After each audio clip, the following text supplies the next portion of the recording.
Hey everybody, how you doing today? Judd here. Kind of a chilly day. I don't know if you can see it in the videos that I put up in the front here. It's it's March. It's snowing. Not unheard of. Not unheard of. We've had snow in April. I remember one time as a kid we had snow in early May, just before Mother's Day. I remember there being a snowstorm, and now, wow, that just caused a mess for everyone, everywhere. Going out with my dad with chainsaws and opening, down tree limbs all over the place, having to cut trees that had fallen over into people's driveways just so they can get in and out. But, that's not what we're here to talk about. We're not here to talk about the weather. I'm concerned about you and your depression, man. Depression is hard. It's rough. And you don't want to, if it's severe enough, you don't want to be a part of this world. Okay? That's how bad it gets. With that being said, man, I hear you. I've been there, been divorced twice. And I'll say this, the second one was a lot harder than the first one because there were my own children were involved. Okay? And also, I think the groups that I was affiliated with also didn't help it.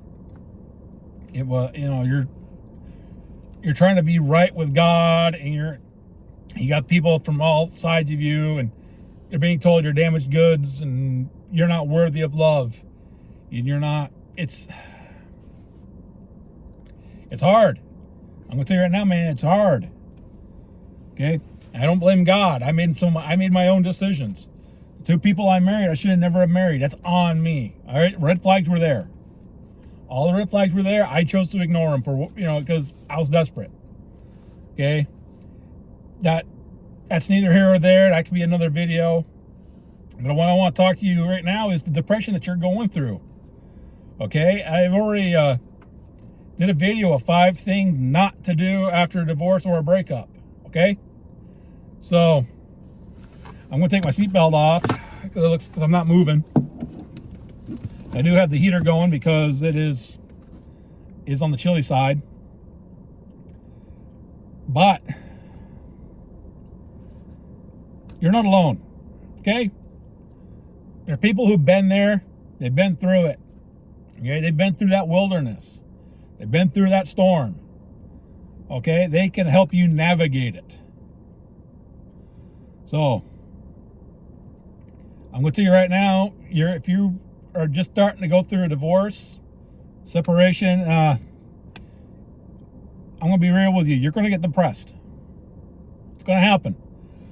This is how do I know you're going to get depressed? One, I went through it. I've known other people who've been through it. Couples that I never thought were going to get divorced got divorced.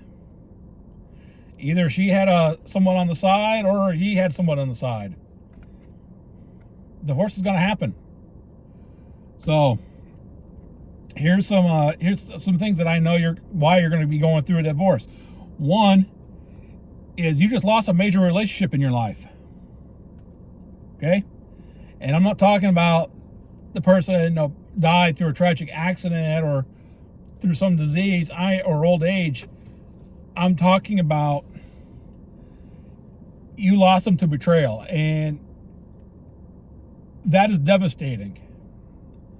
Okay, at least I really cannot sit here and tell you what it's like to actually lose somebody through death like that. I am sure that it is going to be hard, but we're talking about betrayal. This is somebody you never thought in your life was going to just stab you in the back like that. Okay? You thought everything was going good. You thought everything was going smooth. And then, boom. A very harsh, cold truth comes out. Okay?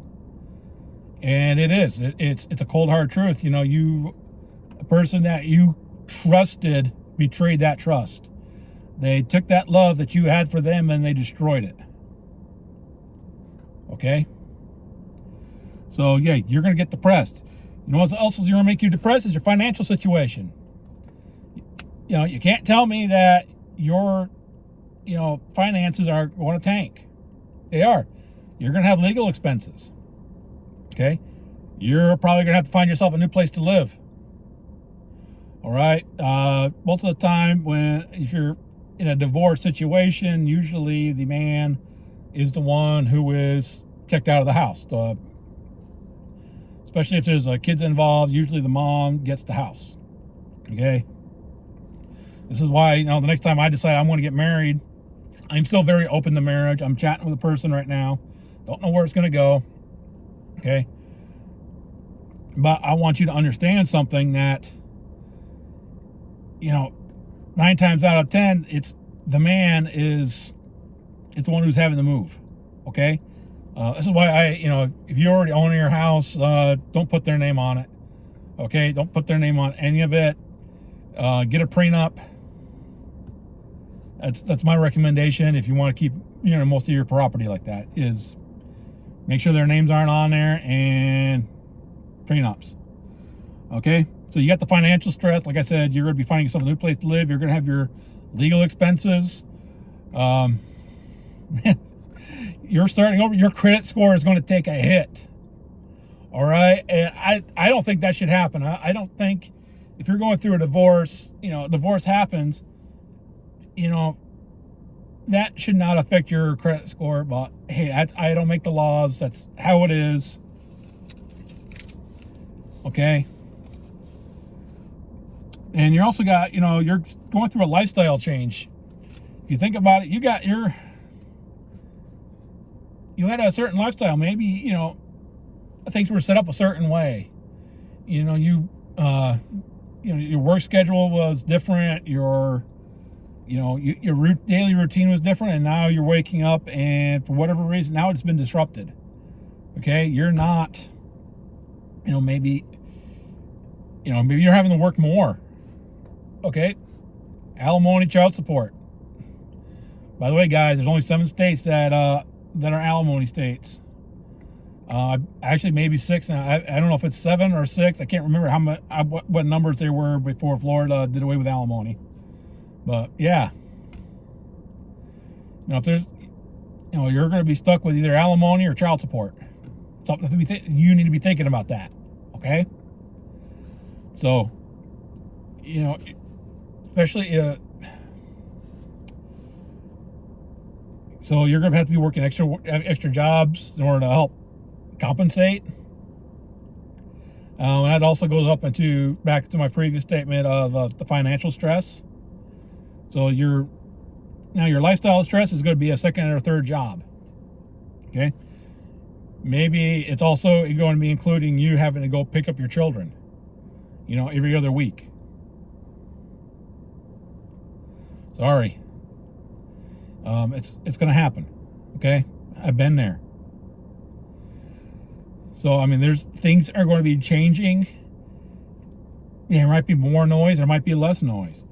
Another issue that you're going to be facing is possible conflicts with the ex. That's going to happen. It's going to happen. So be prepared. She's probably going to be disagreeing with you on the children. She might be trying to use the children against you. She might be accusing you of using the children against her. Okay? She might be a complete narcissist. Now, I've seen marriages where, for whatever reason, the ex, she understood that she's the one who screwed up the marriage. She probably had the affair. It might have been a one-time thing, like maybe on a business trip, or he was away on a trip and this, the proverbial best friend came around, or it was a coworker who came around, and the next thing, one thing led to another, and it was just, that was that. Okay, a one-time issue. So they'll be completely understanding of why. So you may not have it, but at the same time, you could have the opposite of where I'm entitled to everything. I don't care what you have, I'm entitled to it, and you're just going to have this stress. Even after the divorce, it could be, I need more alimony, I need more child support. Oh, you are responsible for the medical bills.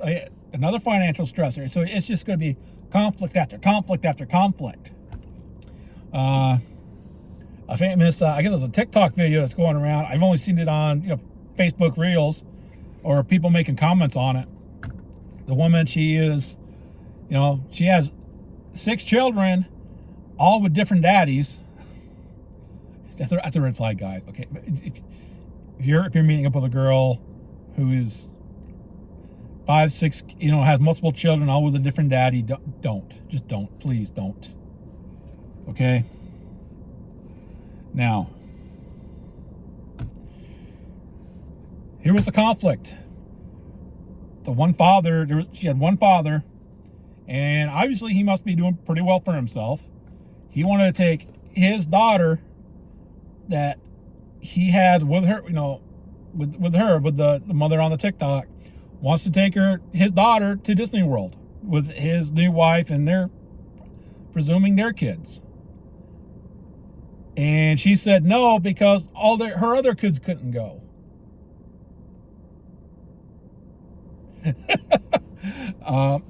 Now, I'm not going to give my opinion on it because it's not my place.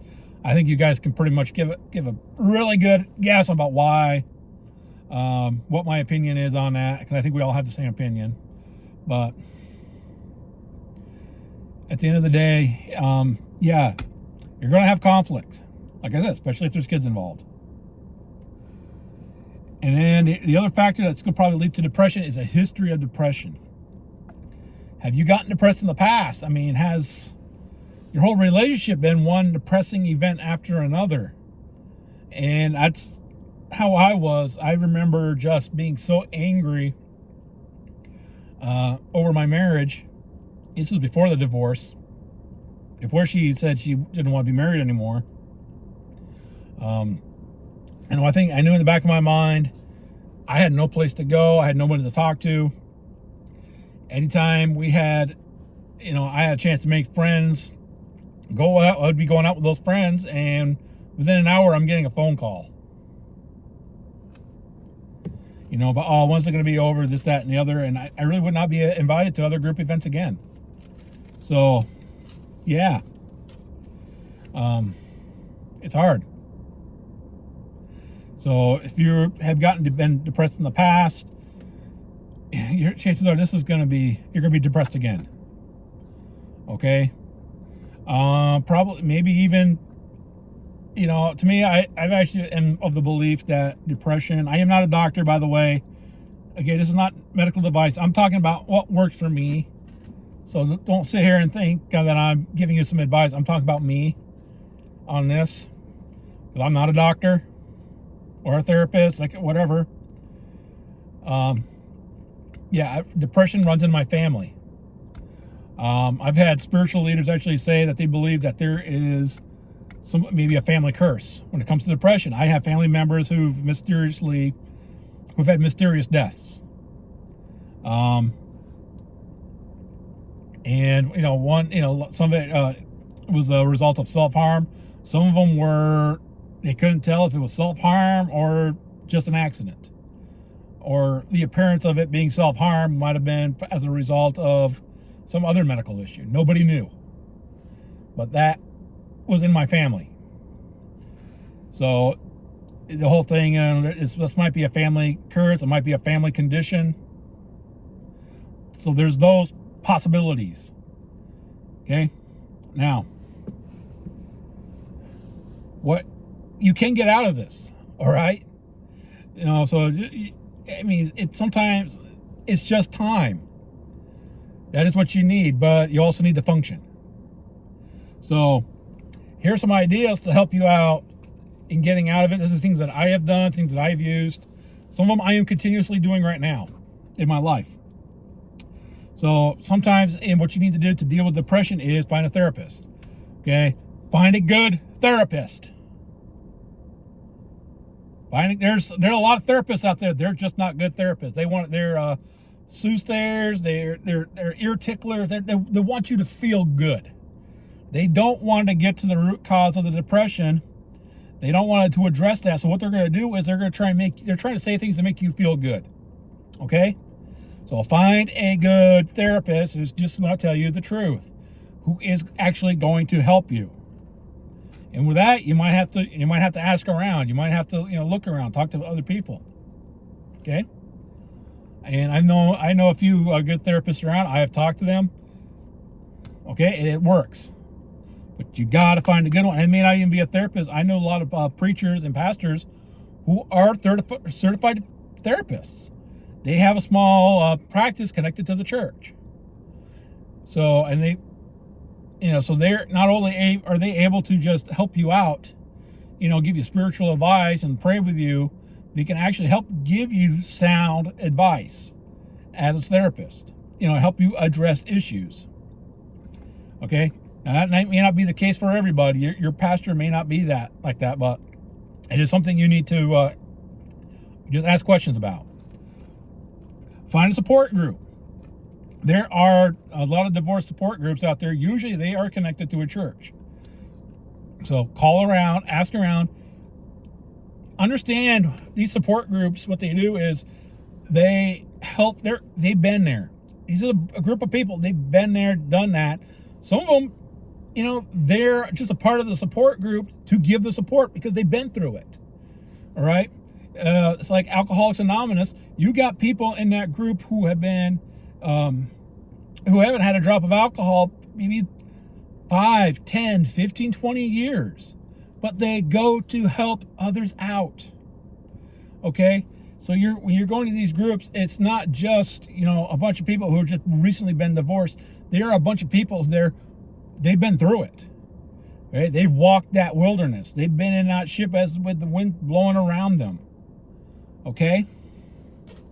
So, there's one group, it's a nationwide group. They are connected to churches. It's called Divorce Care. I'll make sure see if I can find a link, for them, and I'll put it in the descriptions. So as you're going through this, there's, maybe you can find a chapter near you. Okay? So self-care is also very important. This is a great time. I'm not going to talk about reinventing yourself.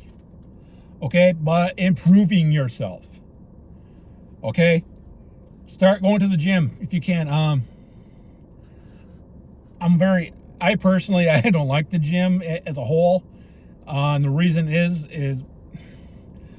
last time I actually went to the gym, of course, the nearest gym to me is kind of in a college town, and I got there early morning after I got off work. I'm getting ready to do some exercising. I look around, and young college people, college ladies.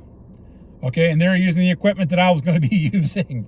I very quickly decided, well, unfortunately, this is the only time that I got, and I need to find some other form of exercising that's not going to involve me,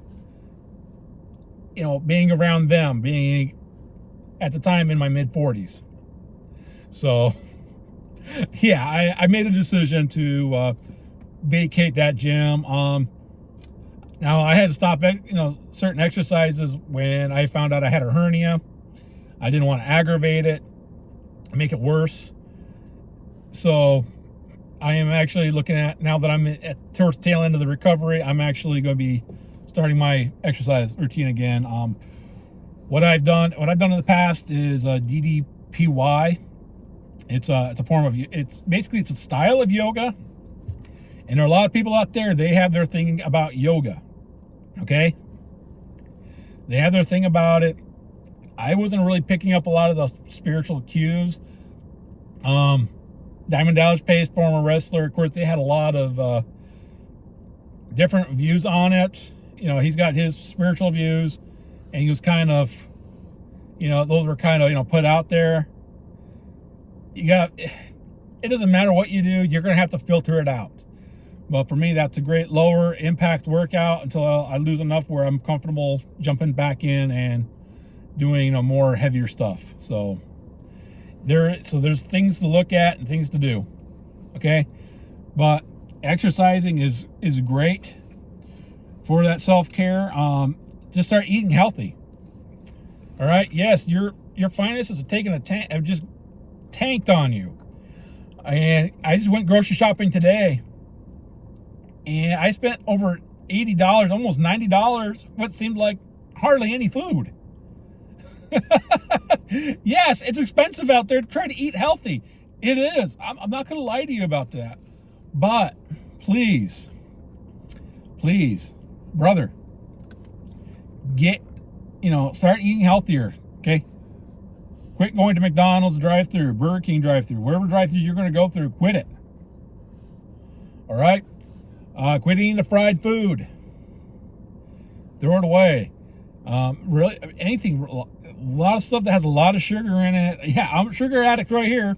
I love my pies. I love my pies. All right? I love certain soups.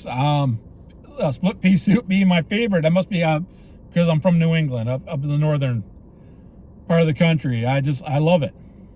Okay? Now, some of that stuff I can't really have, so I'll treat myself to a piece of pie once in a while. Treat myself to some split pea soup once in a while. All right? I know restaurants around that have that stuff. So to me, I have it as a treat. Okay? But you got to start protecting yourself with a healthier lifestyle. Go out on a walk. All right? Start walking, half a mile a day. Bump it up to 3/4 a mile. Bump it up to a mile. You got it. You can do it. Okay? Start changing your lifestyle. Okay? Start sleeping better. Okay? If you got sleep apnea, get a CPAP machine. It's going to take a while to get used to it. You might need to experiment with some of the different masks, okay? My favorite is one that goes just up under the nose and around my mouth, because I'm also a mouth breather, okay? So it's going both, into my nose and through my mouth.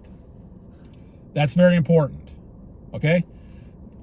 You might be comfortable, you might need one that's just under the nose. You might need one that's goes over all of it. You experiment with the different masks. But if you got sleep apnea, get a mask. It will help you. Okay? And in the process of, and oftentimes in the process of losing weight and eating better, guess what? Your sleep apnea will improve and you will be sleeping a whole lot better. The nights that I'm using a CPAP machine versus the nights I don't are different. Night and day. Okay? So work on getting better sleep. Put the devices down before you go to bed. Okay? If you feel like reading, take that phone, chuck it to the side. Like I said in my last video, we are really distracted nowadays. We're always on our phones. It is something that I'm working on. But unfortunately, we're in a society where we got the information on our fingertips and we always want more and more information. I have to look up stuff, for these videos. I'm finding myself having to look up all stuff all the time. But at night, I need to take the phone, put it off to the side, and, maybe 30 minutes before I go to sleep, read a book. Okay? That's going to help you sleep. Also, find yourself some productive hobby. And what I mean by that is, I had a psychiatrist that was seeing one of my kids when we first, in the first few years after the divorce. She actually told me, she goes, "I'm writing you a prescription too." And I'm like, "For what?" She goes, "I want you to go fishing more." Doctor's orders. No, she goes, "No, it's part of your self-care. That if you're not taking care of yourself, you will burn out and then you're worthless to everybody." And she was so honest. She was so truthful on that. And I just realized the camera, I'm going to straighten that up. Sorry, 25 minutes into this and I just realizing that everything is crooked. But a productive hobby, it is self-care. Whether you are a great fisherman or not, go fishing, go hiking. All right, wintertime, if you're living places like I live in Vermont, any of the northern states, try cross-country skiing, try snowshoeing. If you notice, I'm not talking about going downhill skiing.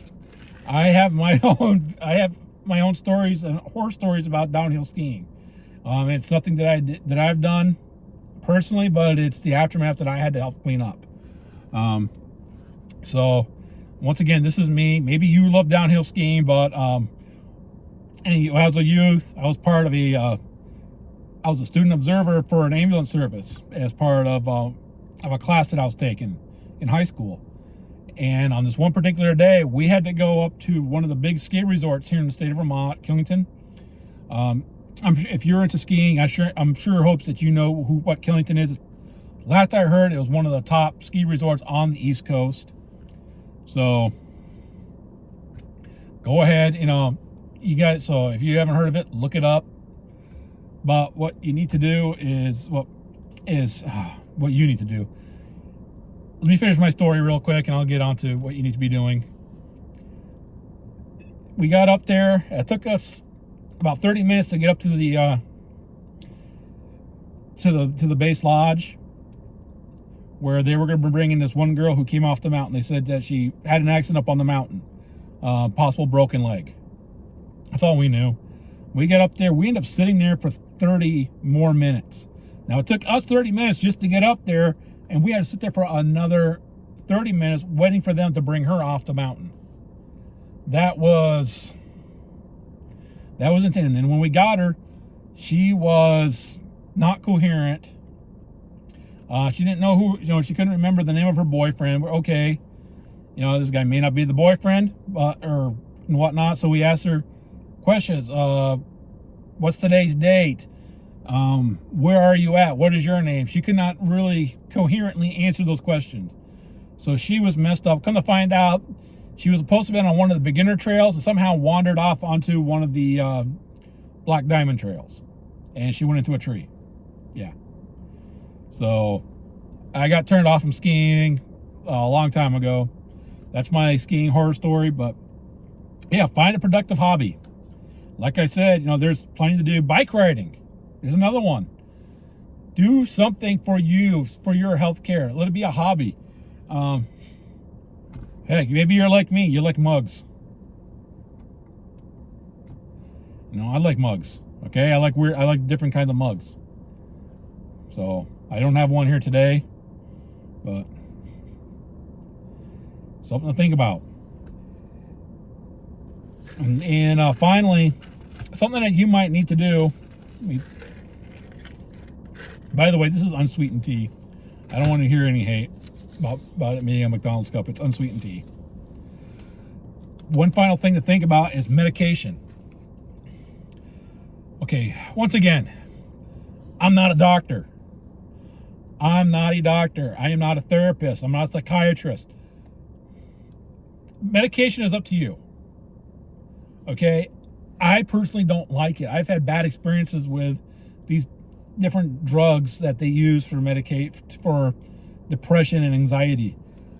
I've had my horror stories with them were anywhere from I was more agitated than what I was in the past, all the way to I had no emotions for anybody.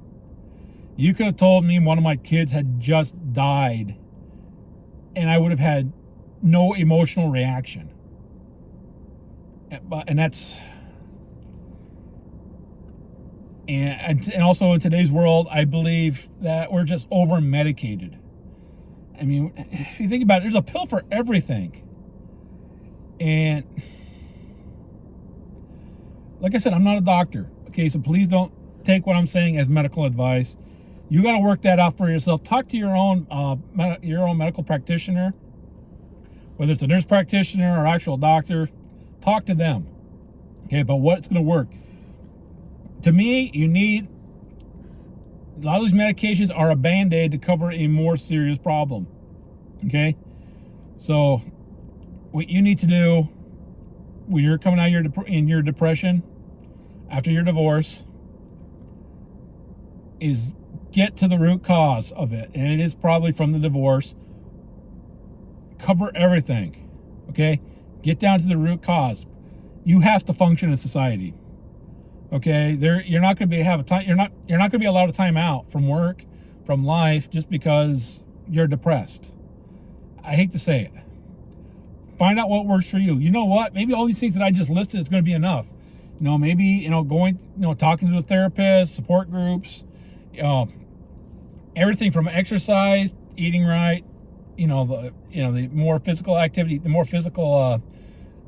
activities, anything that's going to break you, that's going to help you, get off, quit focusing on what just happened and realize that things are better.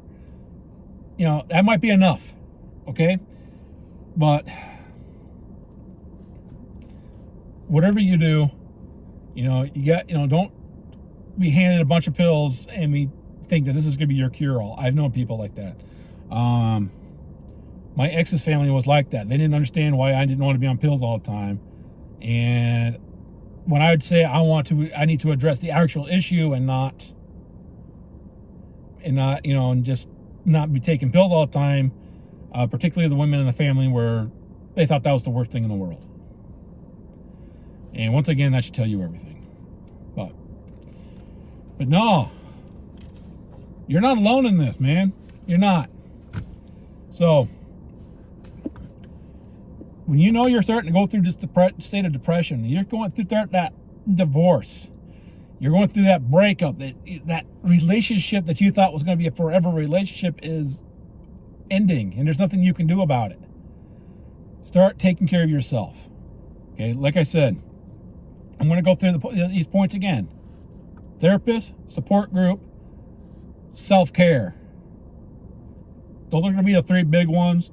And in the meantime, if you need something in order to, the Band-Aid just so you can function, if you need that medication, that is going to be between you and your doctor. Okay? Judd is not a doctor. But focus on what you need. Okay? I'm praying for you. This is not the end. Okay? And really quick, I'm going to close it. I'm going to end this with this one verse. It is the book of James, chapter 5, verse 13. Is any among you suffering? Let him pray. Is anyone cheerful? Let him sing praise. Let him sing praises. I'm sorry. Okay, that is the ultimate thing to do. Guys, put your faith in God. In Jesus Christ. I can't express that enough. All right, my faith has gotten me through everything a whole lot more than anything else. Okay, I think I know this for a fact that if I did not turn to God when I did, I'd be 6 feet under right now. Okay, that's my little testimony to you. So if you are really in a bad spot, turn to God. Okay, if you think that you have this big long trip that you got to do to get back to God, you wandered off the path, I can promise you right now, if you want to get back with God, turn around. That's where he is. Okay? He never left you. He's been sitting there waiting for you to just turn around. Okay? God bless. Hang in there. You're not alone. Till the next one.